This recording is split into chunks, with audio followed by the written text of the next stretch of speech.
The phrase sounded almost unreal to Israeli soldiers who had spent the war fighting in Sinai. Into Africa. The Suez Canal was more than a strip of water now. It was the line between the eastern bank, where Egypt had won its first great success of the war, and the western bank, where Israel hoped to turn that success inside out. By 17 and 18 of October 1973, the crossing at Dever had survived its most fragile hours. Boats had carried paratroopers across in darkness, bridges were beginning to function, and Egyptian counterattacks had failed to cut the corridor. Now the war changed shape again. Israel was no longer merely trying to hold a foothold.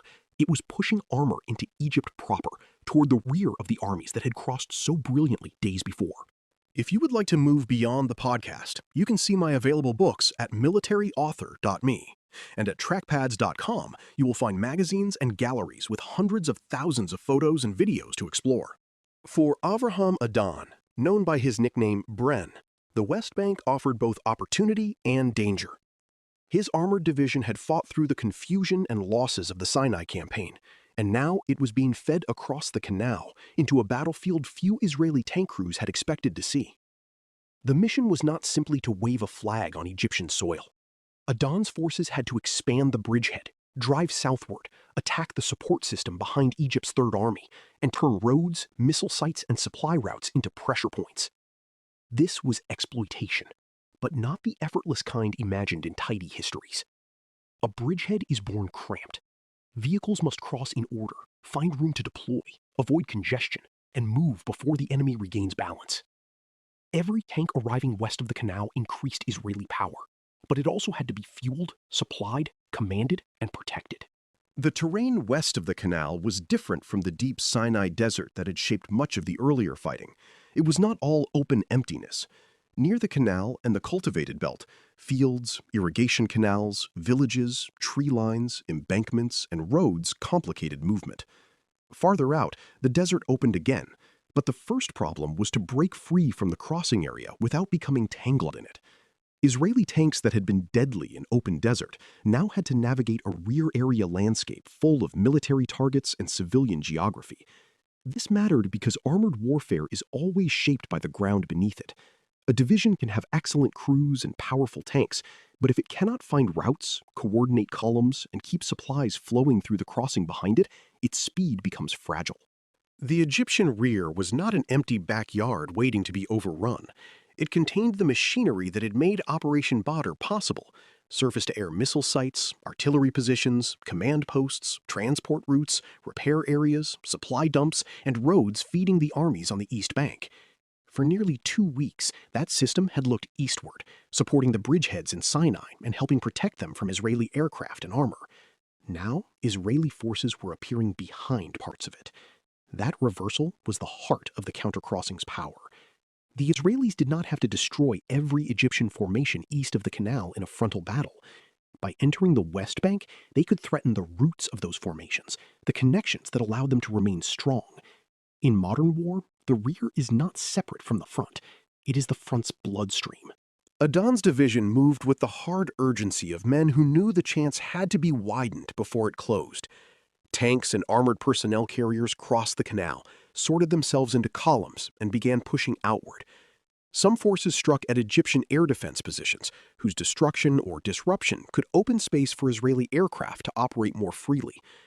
Others moved to seize road junctions, block Egyptian movement, and expand the perimeter around the crossing. The work demanded more than speed. It demanded direction.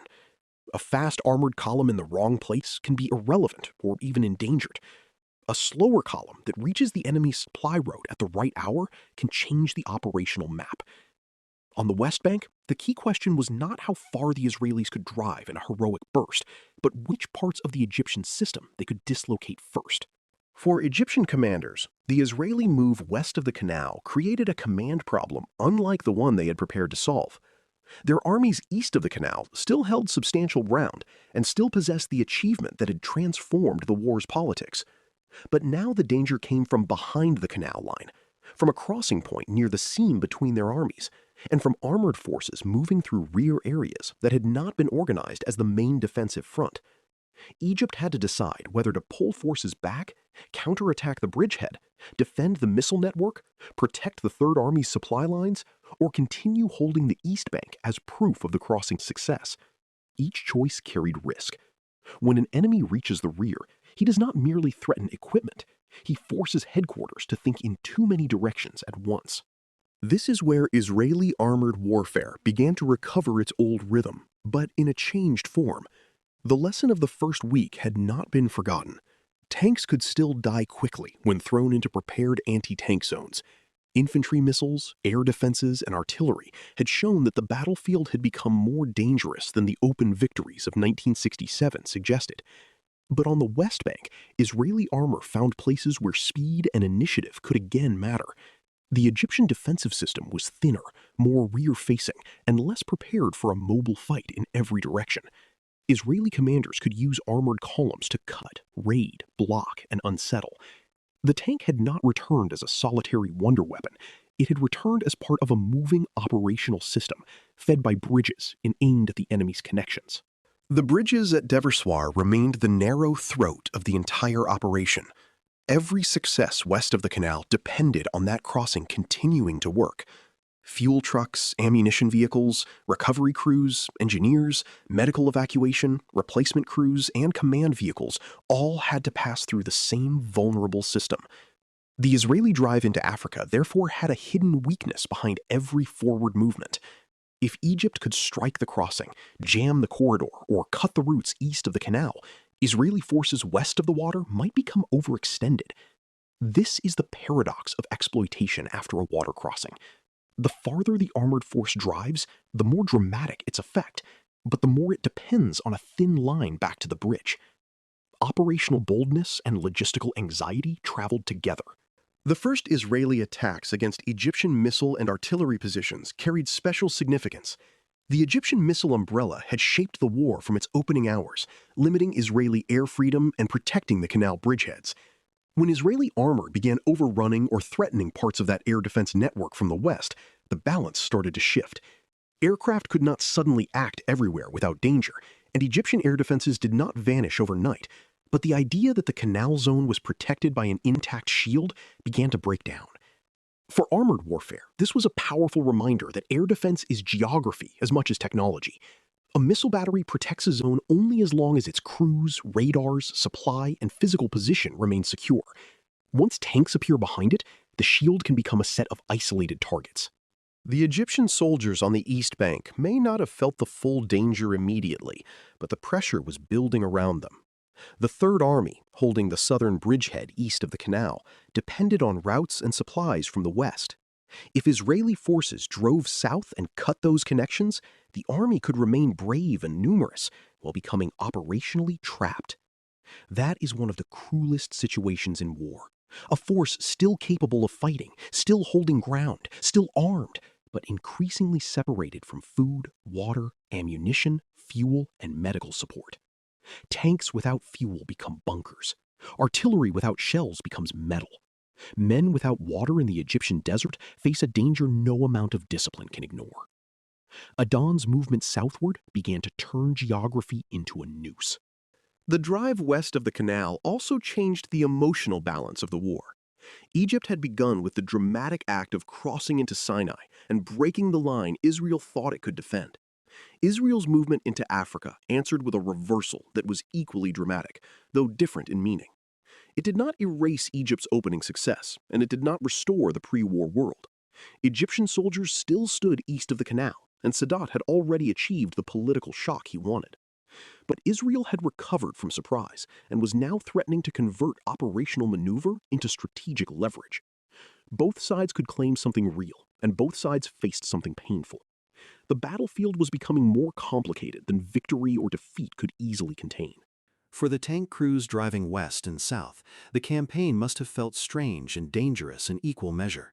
They were on Egyptian soil, moving through rear areas, striking targets that had once seemed protected by the canal itself. Yet they were not free raiders in an empty land. They faced local resistance, air attack, artillery, mechanical breakdowns, and the constant need to know where friendly forces were moving in a rapidly changing battle. A tank column advancing through the enemy rear can feel powerful until it runs low on fuel, loses radio contact, or meets resistance at the wrong crossroads. The men inside those vehicles lived in the narrow space between exhilaration and vulnerability. Their success depended on keeping motion purposeful and never forgetting the bridge behind them. Into Africa matters because it marks the moment the Israeli countercrossing became an operational threat rather than a daring survival story. The boats, the corridor battles, the Chinese farm, and the bridges had all been necessary to make this possible. Now, the payoff began. Israeli armor could strike the rear of the Egyptian canal armies, damage the missile system, widen the bridgehead, and begin the movement that would eventually endanger the Third Army. In the history of armored warfare, this is the stage where maneuver proves its deepest purpose. Not movement for its own sake, not a romantic charge across open ground, but movement that changes the enemy's choices. Once Adan's division crossed in strength, Egypt no longer faced only a battle east of the canal. It faced a war behind the war.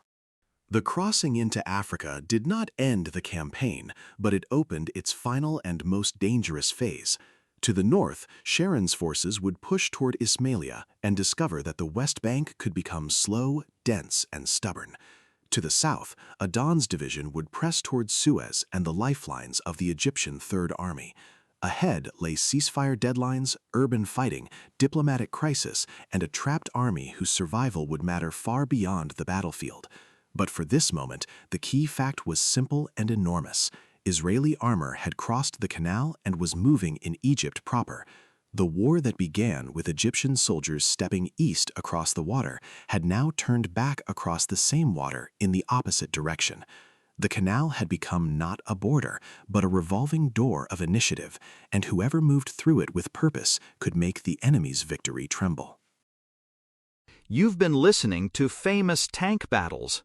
These battles were never just about machines. They were about doctrine, terrain, firepower, logistics, and the hard problem of turning shock into victory. For more military history writing and books, visit militaryauthor.me. And for magazines, podcasts, and a massive archive of military photos and video, visit trackpads.com. Thanks for listening.